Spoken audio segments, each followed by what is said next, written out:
Um, really pleased with this class. Really appreciate our coaches. They've worked extremely hard recruiting and during this really strange year. It's been hard for us doing a lot of things virtually and not being able to get on the road.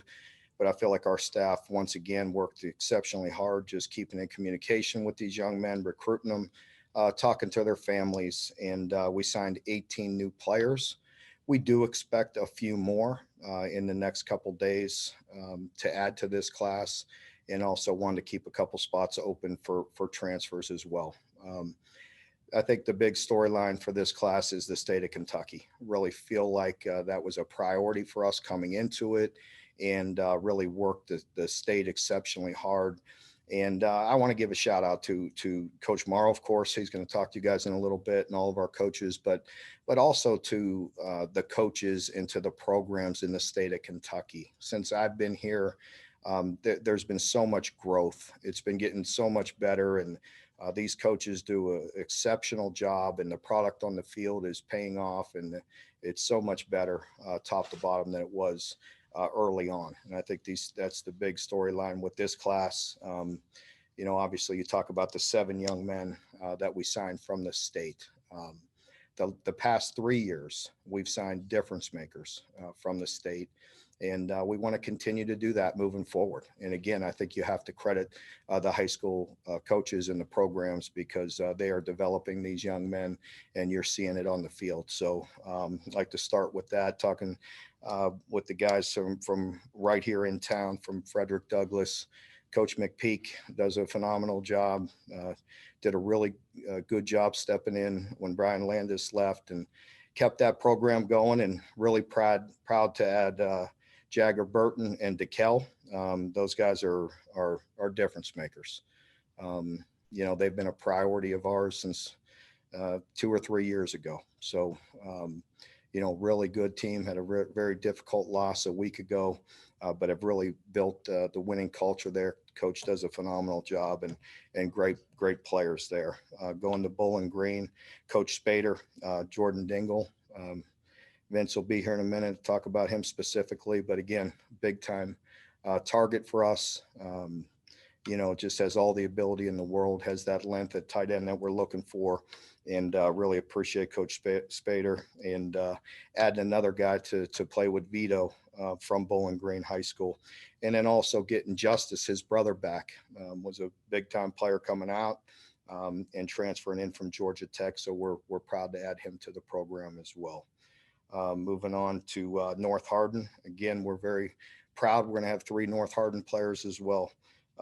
Jordan joining Oxidine from a year ago, but Jordan Lovett, big time defensive back that we're happy to add to this program. And Lavelle Wright's a phenomenal running back, and he'll fit good in this new system we're going to run. He'll fit good in any system. So we're proud of him. And then obviously Kaya. And the one thing about this that I'd like to recognize, Coach Thompson's done a phenomenal job at North Hardin. You can see the way that his teams play each and every year. And the same thing with Coach Lucas.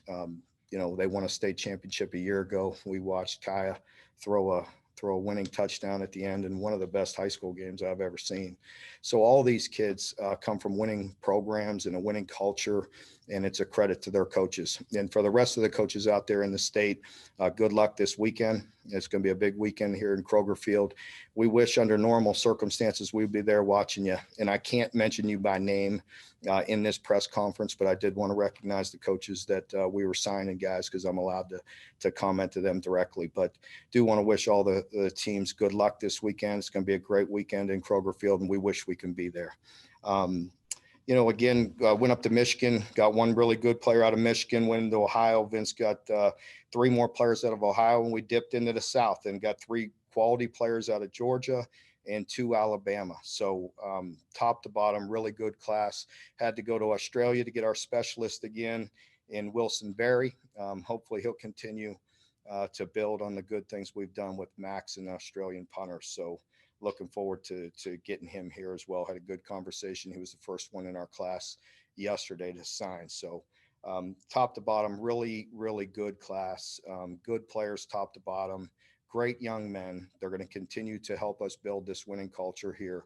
We feel like we have the length in this class that we're really looking for, top to bottom. You know, one thing defensively we were looking for was length in this class, and we really feel good about that.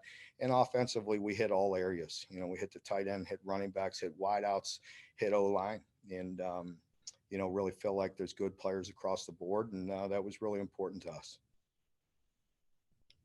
Questions? Sure. Okay, questions. First up, John Hale.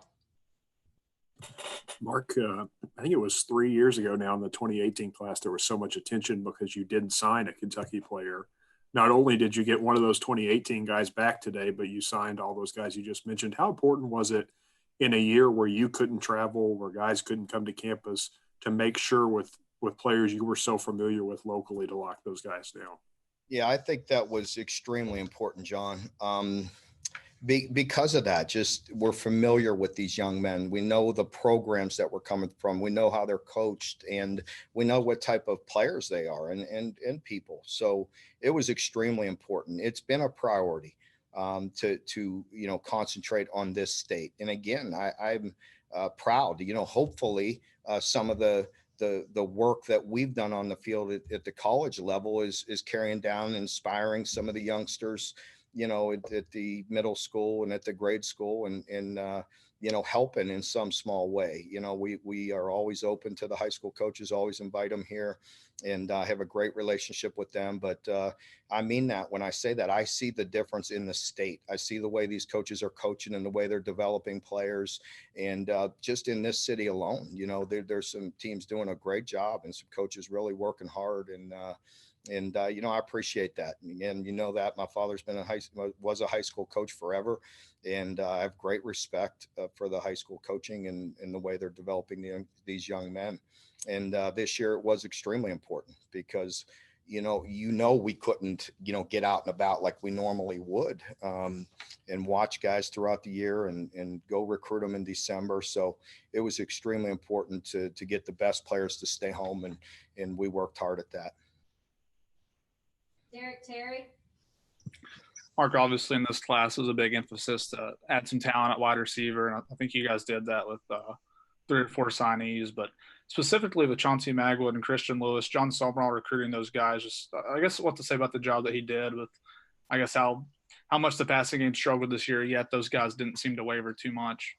Well, without a doubt, John did a great job with Christian and Chauncey. Those guys are difference makers at wide receiver. And then he also went down south and got Khalil Saunders and Marquise Thrower. And those guys are really good players. And, you know, John does a remarkable job. He really does. He's very versatile. I feel like you could throw him anywhere and he'd recruit well.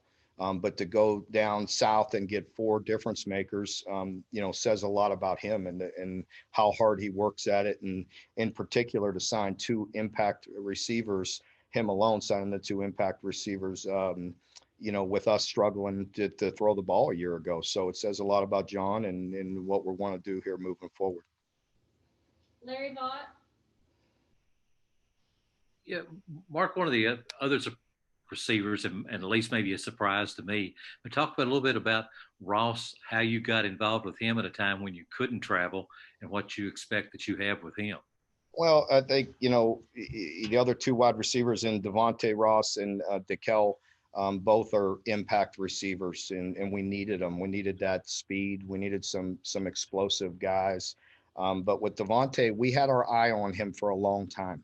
And to be honest with you, we kept that really pretty low and under the radar on purpose. And, you know, we really liked him and wanted to see progress in certain areas for him and on the academic side, and he took care of business. And so I think that's what made him so attractive. So Larry, I like that hat, by the way. That looks good. Oh, sorry, I forgot I had it on with the grandkids. Forgot it was on there. Sorry about that.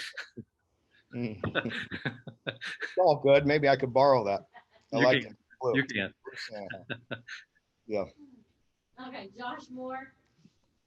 I promise I'm not trying to be negative, Mark, but Ohio, I guess it wasn't maybe as you know, giving as it usually is for you guys. And nothing against that. Is that a reflection of just where the class was or what you needed? I think it's a reflection of John being able to go down south and getting 4 guys, Vince spending a enormous amount of time in Kentucky, and we made a big priority to get the guys in Kentucky. That takes a lot of his time. And then with COVID not being able to go back and clean back up, and Vince making that normal late run through December and seeing guys face to face, that's where he does a lot of his best work. But we're going to continue. Ohio will still be really good to us.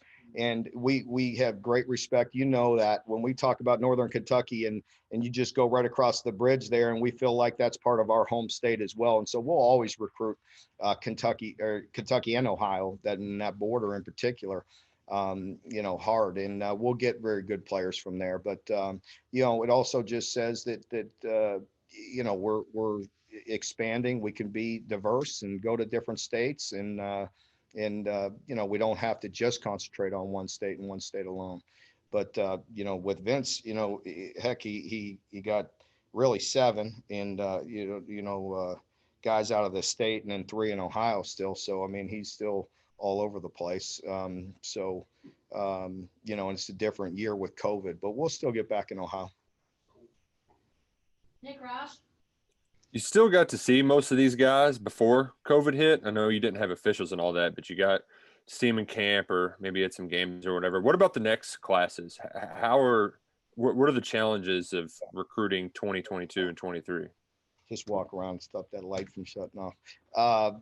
It does have an effect, Nick, for sure. I think it will be different. That's for darn sure. Just not getting out. And for me, getting out in December and January, I'm not allowed out in the spring. It definitely has an effect on all head coaches, but it is, but what are we going to do? It's a pandemic. It is what it is. And we got to do the best we can with getting to know these young people through Zooms and interacting with them as best we can, double checking with people we know in the communities and coaches, and doing background checks on them as best we can. But, it is what it is.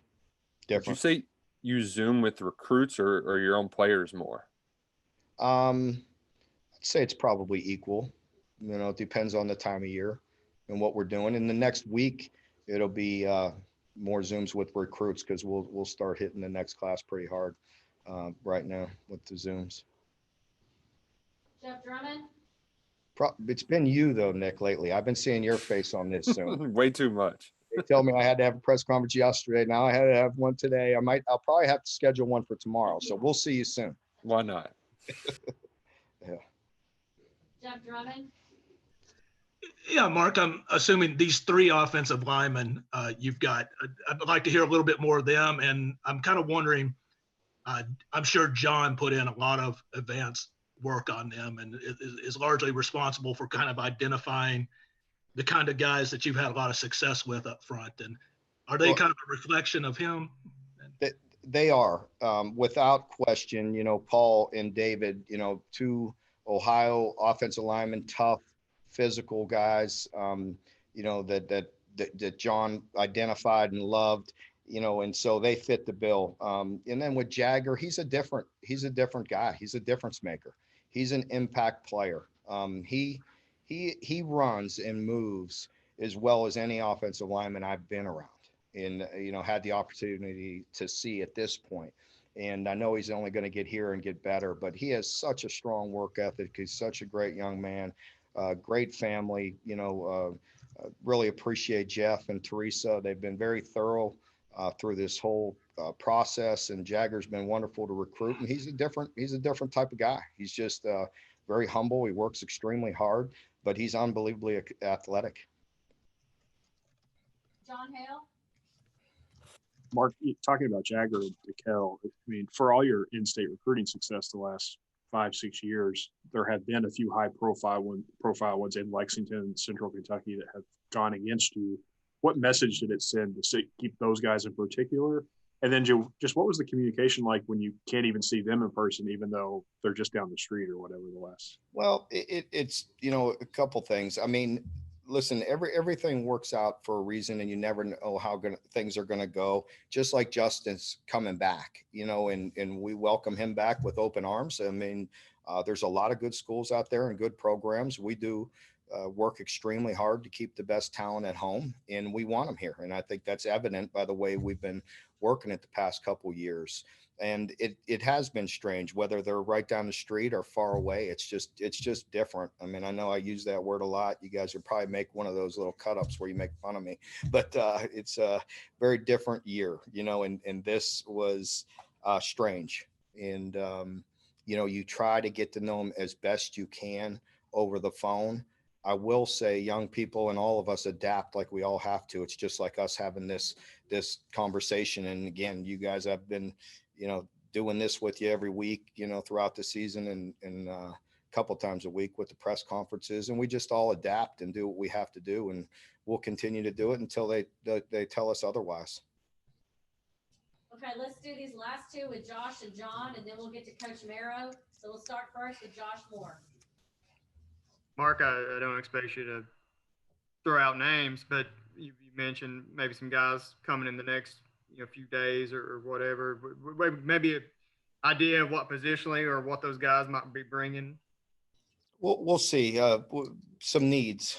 We're going to concentrate on some needs, and so we will see. I also purposely left some spots open for some transfers as well. I think with the rules passing and the flexibility with the transfer, you have to leave a few spots there.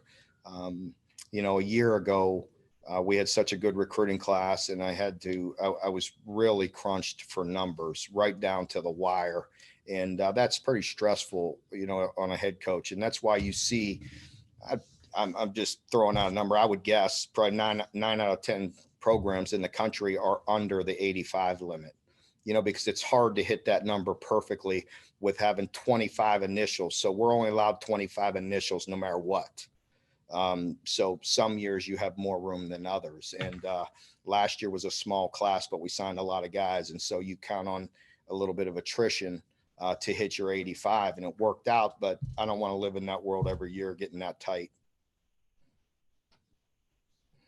John Clay. Mark, my question really kind of goes back to yesterday when we were talking to Coach Cohen. He said that one of the connections was Coach Cromer with the Rams, the offensive line coach. What that you guys are friends, families are friends, and what can you talk about the relationship? And and what did he tell you about Liam? Yeah, Coach Cromer and many others. Coach Cromer's son played and coached with my brother at Oklahoma, and we know him from vacations and time in Florida. And, but I know several other guys. So I know quite a few guys with the Rams and did a lot of research. And, and you could tell by the people that make comments on Liam that he's just a very sharp individual. And, really has a good command top to bottom. I think the area of expertise that I was looking for was QBs and receivers. And I mentioned that. I think that's the big key for me with the OC was being very detailed and having total control of the quarterback and receiver room, because that's the area where I feel like we need to make the biggest jump.